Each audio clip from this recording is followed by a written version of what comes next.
Kính thưa đại chúng, hôm nay là ngày 13 tháng 4 năm 2000. Chúng ta đang ở tại chùa Từ Nghiêm, Xóm Mới, ở Mai Thôn Đạo Tràng trong khóa tu mùa xuân. Hôm nay là ngày Tết Thái Lan và Campuchia. Chúng ta chúc cho Hoàng gia Thái Lan cũng như là Hoàng gia Campuchia cũng như là các dân tộc ở Thái Lan và Campuchia một năm mới rất có nhiều hạnh phúc và hòa bình và an lạc. Trưa nay chúng ta sẽ được ăn cơm Thái và có thể chúng ta sẽ được nghe những bài hát và một vài cái vũ khúc Thái do các sư cô ở Xóm Mới trình bày với sự hướng dẫn của sư cô Linh Nghiêm.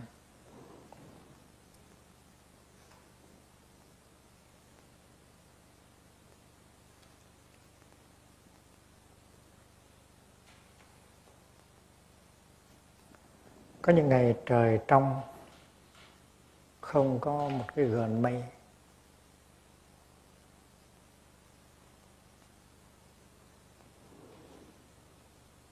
Và chúng ta nhìn lên thì chúng ta thấy cái màu xanh của trời rất là bình lặng, rất là hùng tráng. Giống như là cái màu xanh trời nó luôn luôn có mặt đó cho chúng ta. Chúng ta biết rằng dầu có những ngày mưa, bão, mây giăng đầy trời, nhưng mà chúng ta vẫn tin chắc rằng cái màu xanh của trời vẫn còn đâu đó.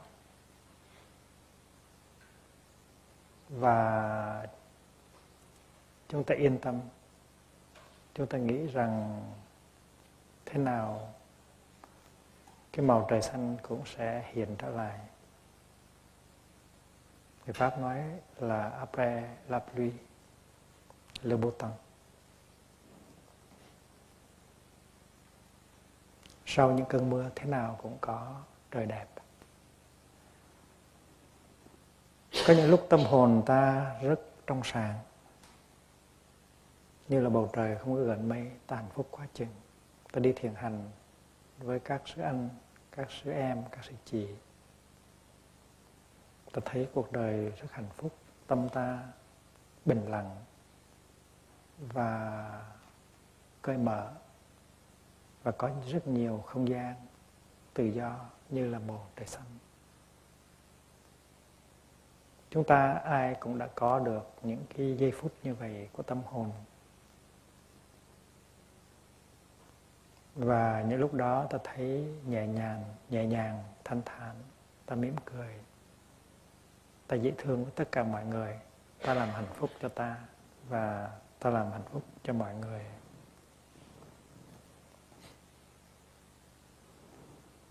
Nếu chúng ta có thực tập chánh niệm trong những ngày như vậy thì cái hạnh phúc của chúng ta sẽ tăng tiến gấp 3, gấp 10 lần, gấp 100 lần. Và hạnh phúc của ta sẽ lớn hơn, cũng như hạnh phúc của những người chung quanh ta cũng sẽ lớn hơn. Vì vậy cho nên chúng ta hãy biết lợi dụng những cái ngày, những cái giờ mà tâm hồn ta trong sáng như là bầu trời xanh, không một gợn mây, để mà thực tập làm lớn cái hạnh phúc. Cũng như là khi trời có nắng, chúng ta thường hay đem đồ ra phơi, đem lúa ra phơi, hay đem những cái sách vở của chúng ta ra phơi để cho nó khô ráo.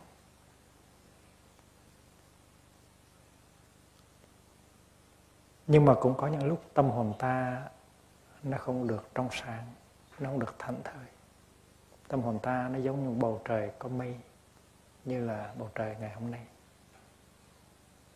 Chúng ta có những lo âu, chúng ta có những cái buồn phiền.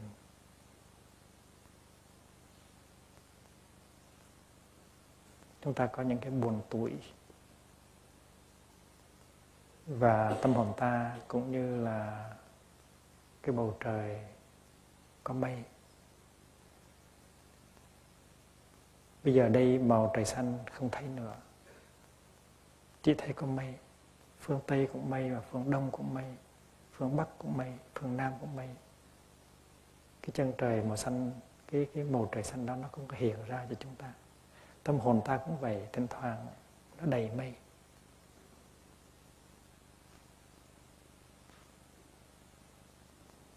Có nhiều khi đó không phải là giận,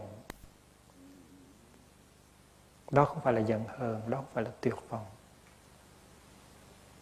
Nó chỉ là một cái tâm trạng rất thường thôi. Nghĩa là sự vắng mặt của hạnh phúc. Nó chỉ hơi có cái chuyện lo lo, buồn buồn. Mà nhiều khi ta không biết rằng đó có phải là cái lo hay cái buồn không. Không biết rằng nó có phải là khổ đau hay không.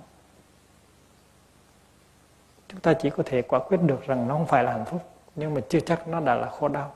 Cái tâm hồn của ta nó như vậy, nó bình thường, nó chán chán, nó không có gì trong sáng lắm, nó không có gì hạnh phúc lắm. Đôi khi đó là những cái nỗi lo lắng nhẹ nhẹ, những nỗi buồn phiền nhẹ nhẹ.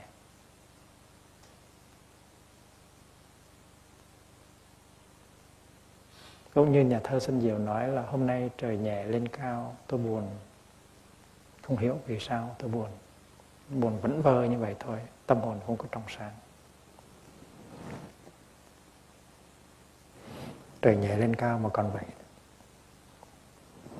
Huống hồ là trời nặng và sa sầm xuống thấp.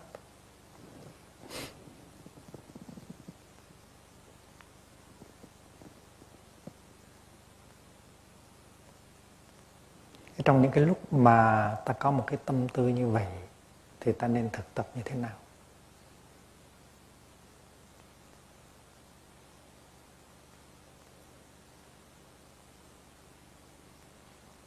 Những lúc đó ta không có cái niềm vui phơi phới trong sáng. Những lúc đó tâm hồn ta nó hơi u ám, ta hơi buồn buồn, ta hơi chán chán. Và ta biết rằng một ngày trôi qua với cái buồn buồn chán chán đó là một cái sự uổng phí. Và ta muốn thoát ra cái tâm trạng buồn chán đó để vượt tới cái màu trời xanh của những cái ngày nắng ráo.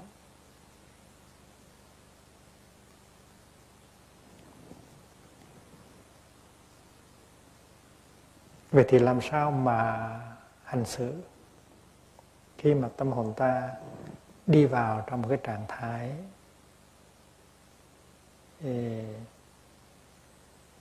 tuy là không có đau khổ gì nhiều, nhưng mà thật sự không có hạnh phúc. Nó chỉ là hơi lo lo, hơi buồn buồn, hơi giận giận. Không có gì làm đau khổ lắm.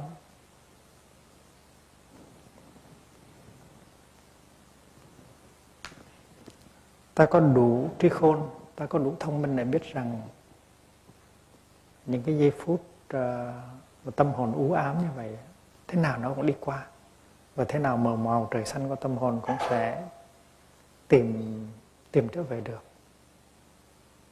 Nhưng mà ta vẫn thấy tiếc tiếc. Ta vẫn thấy tại sao cái u ám này, cái buồn buồn, cái giận giận này, cái lo lo này nó vẫn đi theo chúng ta. Và ta đi ra để thực tập thiền hành.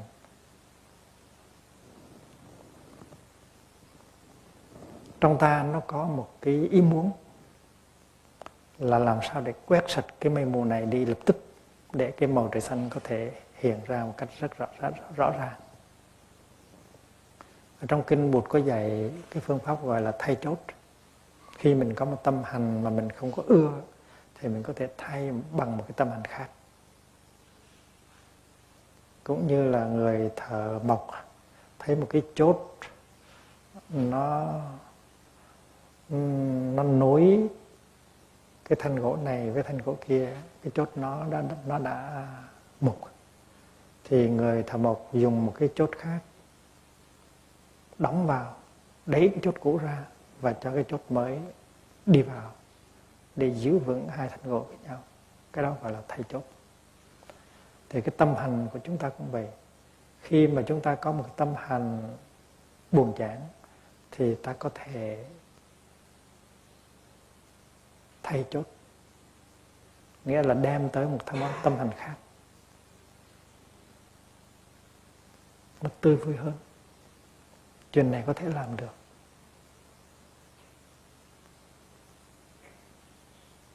Là tại vì cái tâm hành buồn chán này nó biểu hiện, là tại vì cái tâm hành vui tươi kia nó chưa biểu hiện, nó không biểu hiện. Và bây giờ mình làm thế nào để cho cái tâm hành tươi vui nó biểu hiện, nó dành chỗ có tâm hồn buồn chán. Thì trong phương pháp thực tập, chúng ta có thể tự mình làm được chuyện đó, hay là một sư anh của ta có thể giúp ta làm được chuyện đó, hay là một sư em, một sư chị của ta cũng có thể giúp ta làm được chuyện đó. Người đó tới và cứu ta ra khỏi cái tâm trạng buồn chán lo âu kia. Người đó tươi vui như một con chim buổi sáng, người đó tới cầm tay ta, kéo ta ra khỏi cái trạng thái u ám đó của tâm hồn. Và tự nhiên nhờ cái sức của tăng thân, nhờ cái sự có mặt của một người đồng tu mà mình thoát ra khỏi cái trạng thái u ám đó của tâm hồn.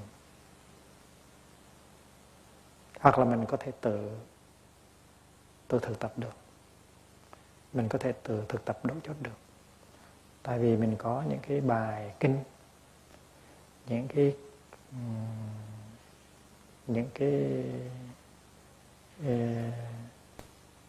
trường ngắn, những cái bài thơ, những cái thực tập, nó giúp mình làm phát hiện những cái tâm hành tích cực ở trong mình. Thì cái đó gọi là phương pháp đổi chốt. Changing peg, P-E-G, peg, tức là cái chốt.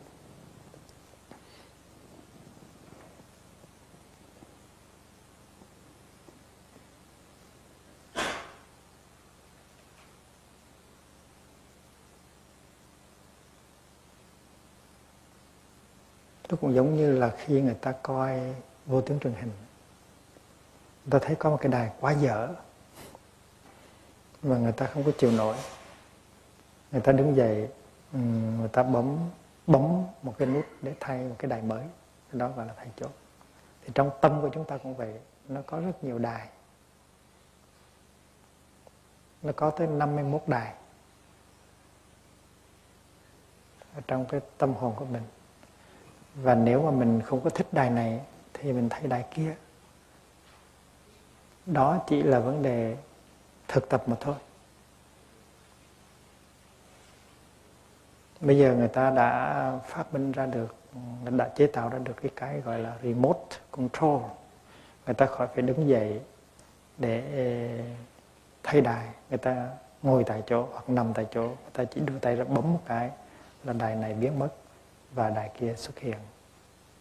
Là người tu, chúng ta cũng cần phải dùng remote control. Là người tu thì chúng ta biết rằng cái tâm của chúng ta luôn luôn có mặt tại đó, và chúng ta có thể đi tới trực tiếp với cái tâm ta bằng hơi thở. Và ta cũng có thể thực tập cái sự thay chốt như là những người thực tập, những người đổi đài, đổi đài truyền hình. Xin nhắc lại là chúng ta có thể tự làm, hoặc là chúng ta có thể nhờ một cái người bạn tu của mình giúp đỡ mình để làm chuyện đó. Cả hai phương pháp đều hay cả. Tuy nhiên hôm nay thầy muốn nói tới một cái khía cạnh khác của sự thực tập, là thay vì mình tìm cách đổi đài, thay vì mình tìm cách thay chốt, thì mình cứ để cho nó ở đó, cứ để cái đài đó. Tại vì cái ý muốn, cái thao thức muốn đổi liền lập tức cái đài, đôi khi nó cũng có cái tác dụng tiêu cực của nó.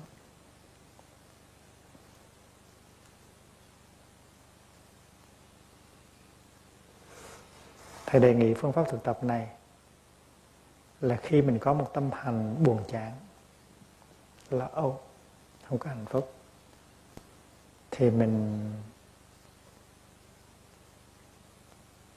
mình hãy ôm lấy cái tâm hành buồn chán đó, cái tâm hành lo âu đó.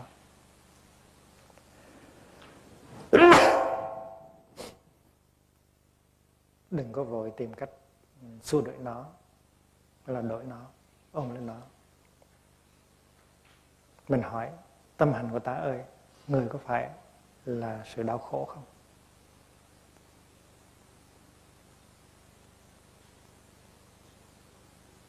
Và người có phải là kẻ thù của ta không? Are you my suffering? Are you my enemy? My little mental formation? Hỏi câu hỏi như vậy. Chúng ta đừng cư xử với nó như là một kẻ thù. Chúng ta đừng có vội vàng tìm cách đẩy ải nó. Trái lại chúng ta ôm ấp nó, chúng ta mời nó ở lại. Này tâm hành buồn chán của ta ơi, ta biết ngươi có đó, ngươi ở lại chơi với ta một thời gian đi. Ngươi có phải là sự đau khổ thật sự không?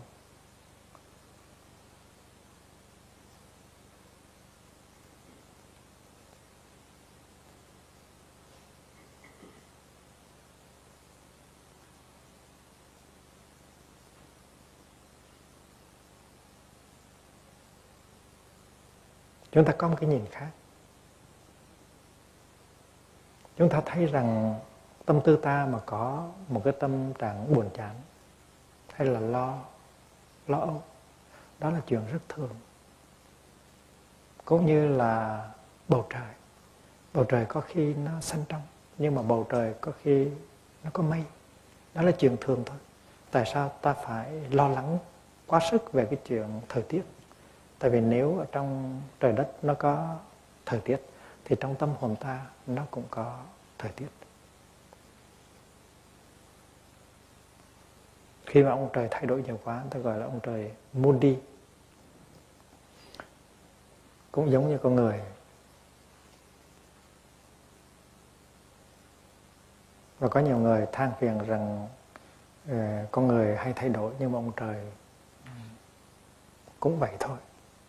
Đó là nhà thơ Nguyễn Bính, ông nói rằng mưa trời, mưa chiều nắng sớm, người ta bảo cả đến ông giời cũng đổi thay. Ông trời cũng muốn đi như là con người. Vậy thì nếu ông trời có lúc trong mà có lúc đục, thì tại sao ta không có cho phép ta có lúc trong, có lúc đục? Và vì vậy cho nên có một tâm hành buồn chán chán, lo, đó là chuyện rất là dĩ nhiên. Ta phải chấp nhận, ta sống với cái đó và ta mỉm cười với nó. Tâm hành buồn chán của ta ơi, ta biết người có đó. It's okay. Và ta phải sống hạnh phúc với cái tâm hồn đó. Thì trong lúc đó nó có cái tâm trạng đó đang còn thật. Tâm trạng buồn chán lo đó nó có thật, chứ phải không? Nhưng mà nó có thêm cái khác nữa, là cái thực tập của ta, cái tâm trạng của ta, cái thái độ mới của chúng ta đối với tâm hành này. Ta ôm lấy nó, ta làm bạn với nó, ta thân thiết với nó, thì tự nhiên nó trở thành là rất dễ chịu. Nó là một cái niềm đau nho nhỏ, nó là nỗi buồn nho nhỏ, nó là sự lo âu nho nhỏ, nhưng nó trở thành là rất dễ chịu. Điều này là một cái điều rất là quan trọng. Chúng ta đừng tưởng là hạnh phúc thực sự là sự vắng mặt của tất cả những đau khổ. Nếu chúng ta hiểu như vậy thì chúng ta chưa hiểu hạnh phúc là cái gì. Chúng ta không có cần phải đày ải tất cả đau khổ ra khỏi con người ta thì ta mới có thể có hạnh phúc. Không, chúng ta vẫn có thể có hạnh phúc như thường nếu những cái đau khổ vẫn còn ở trong ta. Cũng như khi mình làm vườn đó, nếu mà mình là một người làm vườn giỏi, làm theo kiểu biologic, thì mình biết rằng khu vườn của mình thế nào nó cũng có hoa và có rác. Tại có hoa thì thế nào cũng phải có rác. Vậy người làm vườn giỏi không có bao giờ đem rác mà đốt hoặc là thả đi chỗ khác. Người làm vườn giỏi luôn luôn giữ cái rác đó lại để ủ thành phân, và cái phân đó nó sẽ làm cho hoa trái ở trong vườn nó tốt tươi thêm. Thì chúng ta cũng vậy, chúng ta người tu, chúng ta cũng là một người làm vườn, và những cái tâm hành gọi là buồn chán, lo âu, bực bội đó, nó phát hiện ra là chuyện rất dĩ nhiên. Chúng ta muốn có rau có trái mà chúng ta không có muốn có rác thì đâu có được.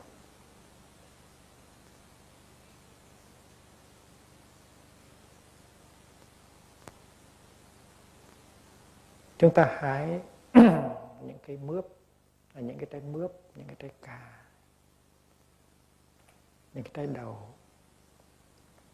Chúng ta hái những cái những cái cây lettuce, salad. Thì thế nào nó cũng còn dư lại những cái gốc rễ, những cái lá úa. Và những cái gốc rễ đó, những cái lá úa đó, chúng ta có thể chế biến trở lại thành ra phân xanh và nuôi dưỡng những hoa trái của tương lai.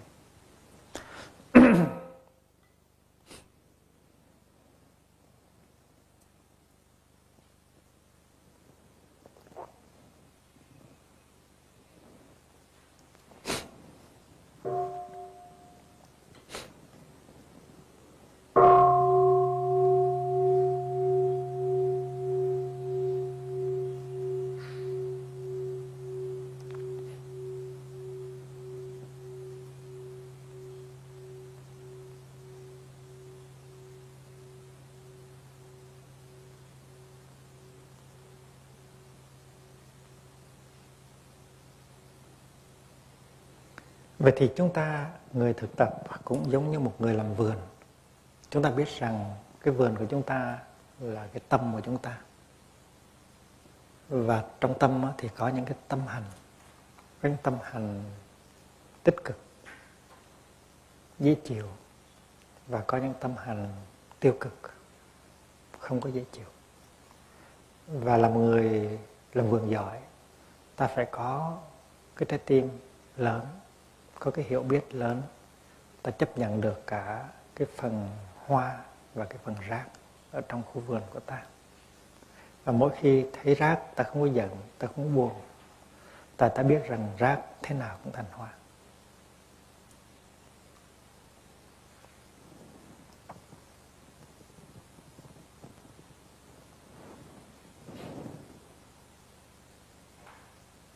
Do đó cho nên thao thức, vội vã, muốn chuyển hóa cái tâm hành đó, muốn đẩy ải cái tâm hành đó, muốn thay chốt liền, chưa chắc đã là tốt. Vì vậy cho nên sáng hôm nay Thầy đề nghị quý vị hãy thực tập cái phương pháp này. Một khi tâm hồn mình nó có sự u ám, như là bầu trời không có trong sáng, thì mình nên tỏ cái lòng ưu ái, trở về với cái tâm hành đó và làm quen với nó. Tâm hành của ta ơi, ngươi có phải là sự đau khổ không?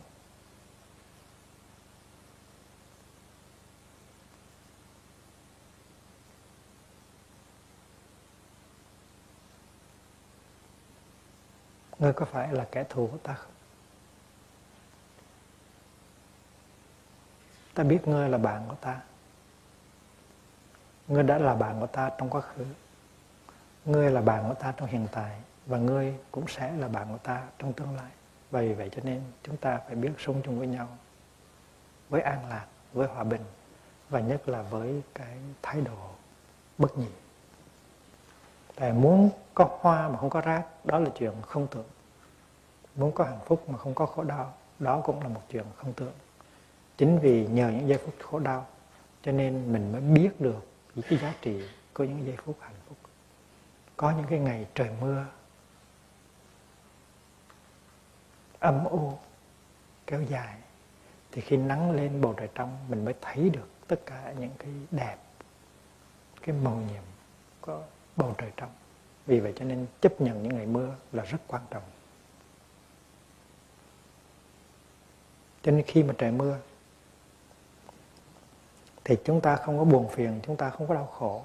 Chúng ta có những cái phương pháp của chúng ta để đối xử với trời mưa. Trời mưa thì ta không có đi ra ngoài ăn cơm. Trái lại, ta đóng cửa cho kỹ để mưa gió đừng có lọt vào, và ta đốt lò sưởi lên, nó có sự ấm cúng ở bên trong. Trời nắng thì ta mở cửa ra, và ta đi ra ngoài bãi cỏ, ta ngồi xuống, ta uống trà, ta ăn cơm. Thì cái tâm hành của ta cũng vậy. Khi mà bầu trời của tâm tư ta nó trong thì ta làm chuyện khác. Mà khi mà bầu trời tâm tư của ta nó đục, nó có mây thì ta làm chuyện khác. Và ta không có lo sợ. Trong thì trong, đục thì đục. Ta không có sợ hãi, ta không có chống đối. Và đó là thái độ của người tu. Sau khi chúng ta ngồi với cái tâm hành u ám của chúng ta, với tất cả cái thái độ ưu ái và thương tưởng, thì chúng ta sẽ bắt đầu hiểu được nó. Và chúng ta sẽ nói: tâm hành u ám của ta ơi, ngươi rất cần thiết cho ta. Chính là nhờ ngươi mà ta mới có khả năng thấy được những cái tâm hành tốt đẹp của ta. Và ta không có muốn đày ải ngươi đâu. Ngươi không phải là kẻ thù của ta đâu. Ta biết rằng ngươi rất cần thiết cho cái sự biểu hiện và lớn lên của những tâm hành tích cực. Và khi mà mình biết nắm tay cùng đi thiền hành chung với cái tâm hành u ám của mình, thì tự nhiên cái tình trạng nó trở thành dễ chịu vô cùng. Không có tâm trạng xua đuổi, không có ý muốn xua đuổi nó. Chỉ muốn cầm tay nó, nhìn kỹ vào nó và tỏ lòng thân thiện với nó thôi. Thì tự nhiên cái tình trạng nó trở thành ra rất là dễ chịu. Và mình có thể chấp nhận một ngày mưa, một ngày gió rất là dễ dàng. Và mình có thể có hạnh phúc ngay trong cái ngày mưa và ngày gió đó. Đó là sự thực tập của Thầy.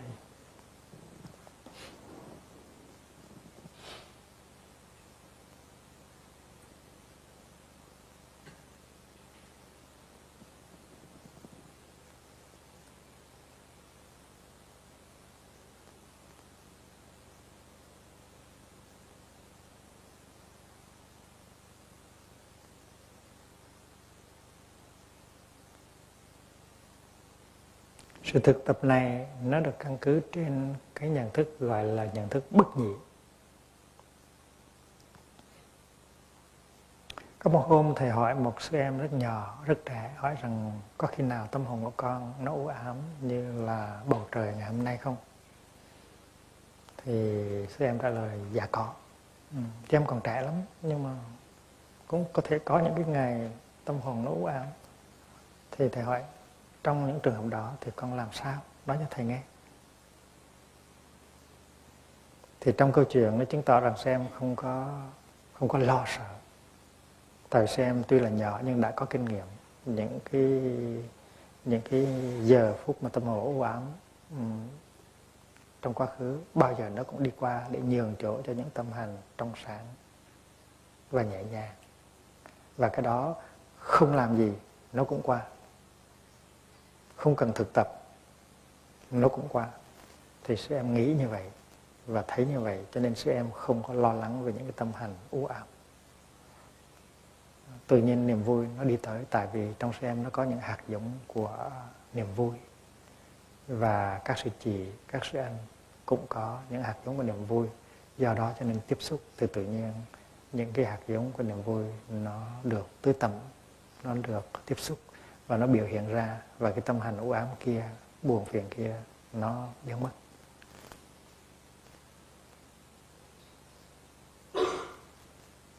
Nhưng mà hôm đó thì thầy chưa có dịp để dạy sư em về cái phương pháp nắm tay cái tâm trạng u ám đó, tâm trạng buồn chán đó, để đi thiền hành, để tỏ lòng ưu ái của mình, để tỏ lòng biết ơn của mình đối với nó. Chúng ta biết ơn hoa, nhưng mà chúng ta cũng biết ơn rác. Tại vì nhờ có rác cho nên có hoa. Tại vì có hoa thế nào cũng phải có rác. Và ta chấp nhận như đó như là một cái sự thật. Một vị ni sư nổi tiếng ở đời Lý, tức là ni sư Diệu Nhân, đã có làm một bài kệ rất hay. Thì ni sư nói rằng sanh lão bệnh tử là cái lý thường nhiên, tại sao phải đi cầu tìm cái chuyện giải thoát, nóng nảy đi tìm cái chuyện giải thoát khỏi sinh lão bệnh tử, thì tự nhiên bị sinh lão bệnh tử nó cột mình. Sinh lão bệnh tử lý chi thường nhiên, dẫu dục cầu giải thoát, giải phược thêm triền. Đó là một vị ni sư ở đời Lý.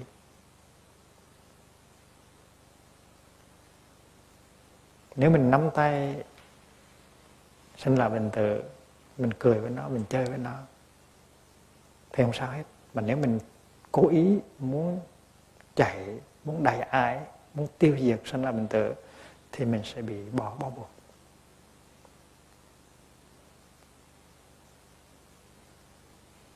Tại vì trong cái thái độ đó nó có một cái, trong cái thái độ tranh đấu, trốn chạy đó, nó có cái nhìn lưỡng nguyên. Và vì vậy cho nên mình bị cột.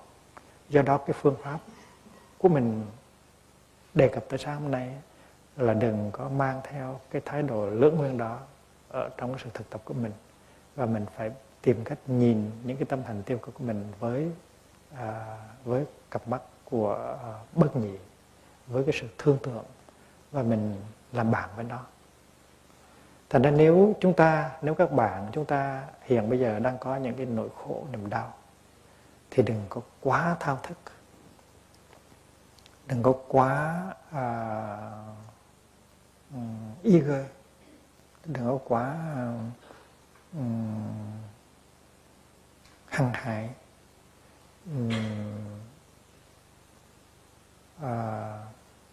chống phá, tranh đấu, đày ải và chạy trốn những cái niềm đau nỗi khổ đó. Trái lại, mình phải biết mời cái niềm đau nỗi khổ đó nó ngồi xuống với mình. Mình phải hỏi: niềm đau của ta ơi, nỗi khổ của ta ơi, bản chất của ngươi là gì? Và ngươi có phải là kẻ thù của ta không? Hỏi câu hỏi đó. Và mình sẽ nắm tay niềm đau, nắm tay nỗi khổ của mình đi thiền hành và mình ngồi thiền. Mình biết rằng chính cái niềm đau, nỗi khổ đó nó sẽ giúp cho mình thấy được, kinh nghiệm được cái an lạc, cái giải thoát, cái hạnh phúc. Và mình phải tỏ lòng cảm ơn cái niềm đau, nỗi khổ đó. Tại vì nếu chúng ta không có những cái niềm đau, nỗi khổ, thì không có cách nào chúng ta lớn lên được.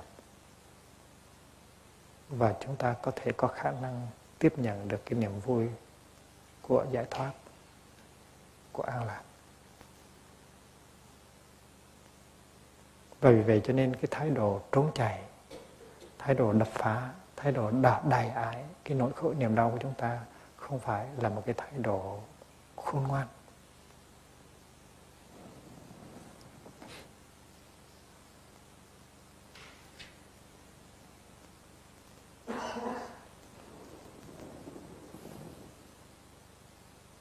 Có một lần trong khi đi thiền hành thực tập, thầy ôm lấy cái tâm trạng đó, thầy hỏi: "Này tâm trạng đó ơi, ngươi có phải là sự đau khổ thật hay không?" Thì thầy thấy nó không phải thật sự đau khổ, nó chỉ là một chuyện rất thường thôi. Cũng như hệ có trời nắng thì thế nào cũng có trời mưa thôi. Và nắng thì nó làm ra mưa, mưa thì nó sẽ làm ra nắng. Và thầy thấy rất rõ là không cần phải đại ải nó. I don't need to get rid of you. I accept you as you are. I can be happy with you. Thì tự nhiên nó không còn là một cái mối đe dọa hay là một nỗi khổ đau cho mình nữa. Và mình sống với nó rất là tự nhiên, nó rất là mầu nhiệm. You are natural.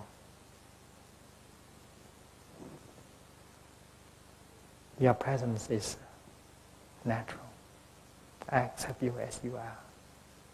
Thì mình xin mời đại chúng thực tập, và đại chúng sẽ thấy cái phương pháp này rất là hay.